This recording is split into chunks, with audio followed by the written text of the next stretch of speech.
కాపునాడు. విశ్వకవి వేమనయోగి ప్రముఖ చరిత్ర పరిశోధకులు, సంకలనకర్త, రచయిత భట్టరుశెట్టి పద్మారావు రాయలు గారి పౌరాణిక, చారిత్రక, సామాజిక పరిశోధనా గ్రంథం ఆధారంగా మనువు మహారాజు సప్తఋషుల సంతతి వారే ప్రపంచ ప్రజలందరూ. మనుమకుల కాపు క్షత్రియుడు చంద్రవంశ యయాతి మహారాజు పెద్ద కుమారుడు యదువు. ఇతని సంతతివాడు హైహేయుడు. ఇతని వంశీయుడు కార్తవీర్యార్జునుడు.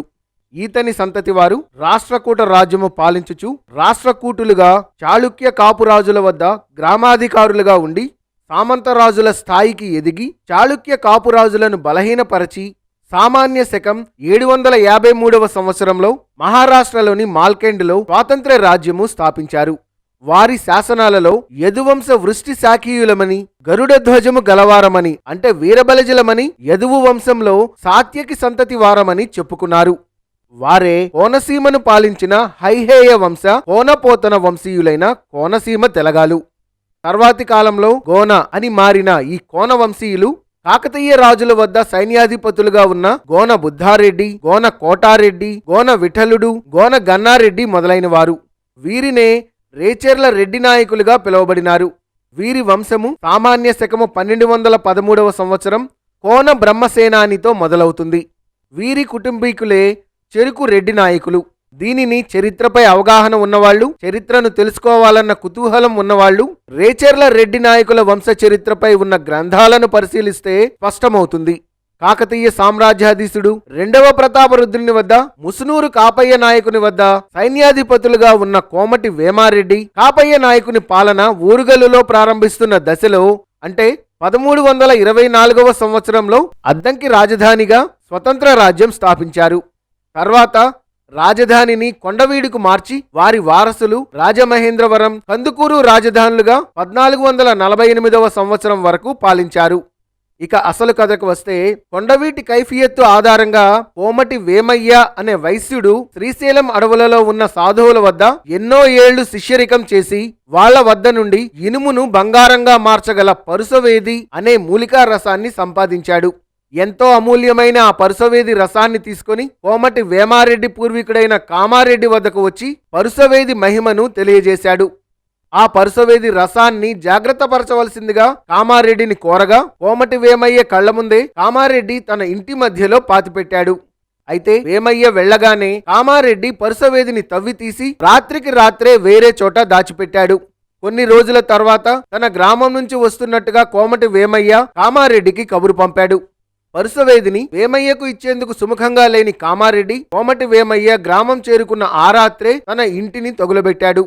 తగులబడుతున్న ఇంటిని చూస్తూ బోరున ఏడుస్తున్న కామారెడ్డి వద్దకు వచ్చిన కోమటి వేమయ్య ఎన్నో ఏళ్లు కష్టపడి సంపాదించిన పరుసవేది అలా కాలి బూడిదవుతుండడం చూసి తట్టుకోలేకపోయాడు. ఆ బాధలో కాలుతున్న ఇంట్లోకి పరిగెత్తుకెళ్లి పాతిపెట్టి ఉన్న చోట తవ్వడానికి ప్రయత్నించాడు. అయితే అప్పటికే మంటలు అదుపు తప్పడంతో ఆ మంటల్లోనే కాలిబూడిదయ్యాడు కోమటి వేమయ్య. చూస్తుండగానే తన కళ్ల ముందే తనను నమ్మిన మిత్రుడు కాలిపోతుండడం చూసి నిశ్చేష్టుడయ్యాడు కామారెడ్డి. పరుసవేది కాలిపోయిందంటే బాధపడి వెళ్లిపోతాడనుకున్నాడు. కాని ఇలా మంటల్లో దూకుతాడని ఊహించని కామారెడ్డి చాలా కాలం ఆ బాధను అనుభవించాడు. తర్వాతి కాలంలో పరుసవేదిని ఉపయోగించి ఆ బంగారంతో అభివృద్ధిలోకి వచ్చి తన వంశాన్ని నిలబెట్టుకున్నాడు కామారెడ్డి. అయితే కోమటి వేమయ్య చావుకు తానే కారణమని లోలోన ఎంతో మదనపడుతుండేవాడు. ఇలాంటి సమయంలో కామారెడ్డికి కోమటి వేమయ్య కలలో కనిపించి, నా వల్ల నీ వంశం ఉన్నతంగా జీవిస్తుంది కాబట్టి నీ వంశీయులందరికీ నా పేరు పెట్టుకో, అదే నాకు ఆత్మశాంతి, నీకు మనశ్శాంతి అని చెప్పి మాయమయ్యాడు. నిద్రలోంచి ఉలిక్కిపడి లేచిన కామారెడ్డికి మనసు తేలికగా అనిపించింది. తనకి వచ్చింది కల కాదని, కోమటి వేమయ్య ఆత్మఘోషేనని నమ్మిన కామారెడ్డి తన వంశంలోని వారందరికీ కోమటి వేమారెడ్డి అనే పేరును కొనసాగించాడు. తర్వాతి కాలంలో కామారెడ్డి వంశీయుడగు కోమటి వేమారెడ్డి ఆ పరుసవేదితో బంగారం తయారు చేసి ఎన్నో దుర్గాలను నియమించాడు. ఈ క్రమంలో కోమటి వేమారెడ్డి అద్దంకి రాజధానిగా స్వతంత్ర రాజ్యాన్ని స్థాపించాడు. రాజ్యస్థాపన తర్వాత రాజ్య విస్తరణ చేసి తను పాలించే ప్రాంతాలకు అనువైన ప్రదేశంగా కొండవీడు ప్రాంతాన్ని ఎంచుకొని కొండవీడును రాజధానిగా మార్చుకున్నాడు. కోమటి వేమారెడ్డి స్థాపించిన కొండవీడు సంస్థానాన్ని అతని తర్వాత 1442 సంవత్సరం వరకు అతని వంశీయులు పాలించారు.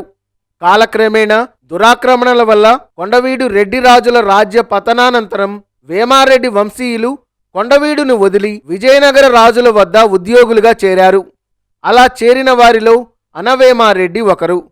వారి వంశీయులు కొమరగిరి రెడ్డి సంతతిగా రూపాంతరం చెంది కడప, కర్నూలు, చిత్తూరు, అనంతపురం, అనిగొంది, బళ్ళారి జిల్లాల ప్రాంతాలకు దేశాయి రెడ్డిగా పదవులు చేశారు. వారిలో కొమ్మారెడ్డి పెదజంగమరెడ్డి సంతతి వాడే యోగి వేమన. ఈయన 1652వ సంవత్సరంలో కడప జిల్లా వేమనపల్లి మండలం ఇడుపులపాయ పంచాయతీ వీరన్నగట్టుపల్లె గ్రామంలో జన్మించాడు. వీరిది బలిజకాపు కుటుంబమని స్పష్టమైన చారిత్రక ఆధారాలున్నాయి. వివరాలు కావాలంటే విశ్వకవి వేమనయోగి గ్రంథ రచయిత ప్రముఖ చరిత్ర పరిశోధకులు భట్టరుశెట్టి పద్మరావు రాయలు గారిని సంప్రదించి తమ ధర్మ సందేహాలకు సమాధానాలను తెలుసుకొనవచ్చు. ఇక వేమన కథకి వస్తే, ఇంట్లో చిన్నవాడైన వేమన అల్లరి చిల్లరగా తిరుగుతూ పెరిగి పెద్దయ్యాడు. తెలివితేటల్లోనూ లౌకిక జ్ఞానంలోనూ అపార ప్రజ్ఞ ఉన్నా అదుపు లేకపోవడం, సహవాస దోష కారణంగా వేమన చెడు అలవాట్లకు, వేశ్యావాటికలకు దగ్గరయ్యాడు. ఈ క్రమంలో అందం, తెలివితేటలు మిన్నగా ఉన్న విశ్వద అనే వేశ్య పరిచయం వల్ల వేమన తనని తాను మర్చిపోయాడు. ఆమె అందానికి దాసోహమయ్యి రాత్రింబవళ్లు ఆమె సాన్నిధ్యంలోనే గడిపేవాడు. వేమన తనకి బానిసవడాన్ని అలుసుగా తీసుకున్న విశ్వద మాటిమాటికి ఏదో ఒక వస్తువు కావాలంటూ మారం చేస్తుండేది. ఆమె మాయలో పూర్తిగా మునిగిపోయిన వేమన ఆమె ఏమడిగినా ధాన్యం, బంగారం తీసుకెళ్లి ఇస్తుండేవాడు. ఇంట్లో వేమనకి ఎవ్వరూ అడ్డు చెప్పేవాళ్లు కాదు. అయితే సన్మార్గాన్ని ఎంచుకోమని వేమన వదినగారు అప్పుడప్పుడు చిరుమందలింపుగా చెబుతుండేది. వేమన ఆమె మాటను ఎప్పుడూ పెడచెవిన పెట్టేవాడు. ఒకసారి విశ్వద కన్ను వేమన వదినగారి ముక్కెర మీద పడింది. వజ్రాలతో పొదిగి ఉన్న ఎంతో అందమైన ముక్కెర అవడం వల్ల అసాధారణ కాంతులు వెదజల్లుతూ సహజంగానే అది ఎవరినైనా ఆకర్షిస్తుంది. వేమన విశ్వద వద్దకు వచ్చినప్పుడు తనకి వదినగారి ముక్కెర కావాలని మంకుపట్టు పట్టింది. వేమన అది తప్ప మరేదైనా ఇస్తానన్నా కుదరదని, అది మాత్రమే కావాలని అలిగి మూలన కూర్చుంది. దాంతో విశ్వదాతో తన స్నేహం చెడుతుందన్న భయంతో వేమన ఇంటికి వస్తాడు. ఎప్పుడూ చలాకీగా కనిపించే మరిదిగారు ముభావంగా ఉండడం గమనించిన వదినగారు విషయమేమిటని అడగగా వేమన విశ్వద అడిగిన కోరిక చెప్తాడు. వేమనని మార్చాలని ఎప్పటి నుండో ప్రయత్నిస్తున్న వదినగారు వేమనకి తన ముక్కెర ఇస్తూ, ఈ ముక్కెరను నువ్వే స్వయంగా ఆమెకు తొడగాలి. అయితే ఈ ముక్కెరను ధరించేటప్పుడు ఆమె వివస్త్రగా ముందుకు వంగితేనే దీన్ని ధరింపజేయాలి అని షరతు విధిస్తుంది. షరతుకు అంగీకరించిన వేమన ఆ ముక్కెరను తీసుకొని విశ్వద వద్దకు వస్తాడు. ఎలాగైనా తనకు ఆ ముక్కెర దక్కుతుందని ఆనందించిన విశ్వద వేమన షరతుకు అంగీకరించి వివస్త్రగా మారి వేమన ముందుకు వంగుతుంది. ఆమె వేమనకి జుట్టు వీరబోసుకొని తనని పీక్కు తినేందుకు సిద్ధమవుతున్న దయ్యంలా కనిపిస్తుంది. ఆ దృశ్యం చూసిన వేమన భయంతో కంపించిపోతాడు. ఒక్కసారిగా తను ఉన్న నేల తలక్రిందులైనట్టు, తన తల ముక్కలైపోతున్నట్టు, చివరేదో తెలియని అగాధంలో పడిపోతున్నట్టు భ్రమల్లోకి వెళ్లి కంపించిపోయి అక్కడి నుంచి పారిపోతాడు. ఇన్నాళ్లు బంగారు బాతులా వాడుకున్న వేమన ఇక తనని కలవడని అర్థం చేసుకున్న విశ్వద కుట్రపన్ని వేమనని తన వద్దకి పిలిపించుకొని అతనిపై విషప్రయోగం చేస్తుంది. ఆ విష ప్రభావం వల్ల నదిలో పడిపోయి కొట్టుకుపోతున్న వేమనని శివయోగి అభిరామయ్య అనే గురువు బాగుచేసి తన మంత్రదీక్షతో సద్బుద్ధిని కల్పిస్తాడు. అభిరామయ్య మంత్రదీక్ష వల్ల యోగిగా మారిన వేమన తను ఉన్న ఇల్లు, గ్రామం విడిచి గ్రామాలు తిరుగుతూ మూఢనమ్మకాలపై ప్రజలకు అవగాహన కల్పిస్తూ వేల పద్యాలు వ్రాశాడు. వేమన తన పద్యాలకు ఉపయోగించిన మకుటం విశ్వదాభిరామ వినురవేమ.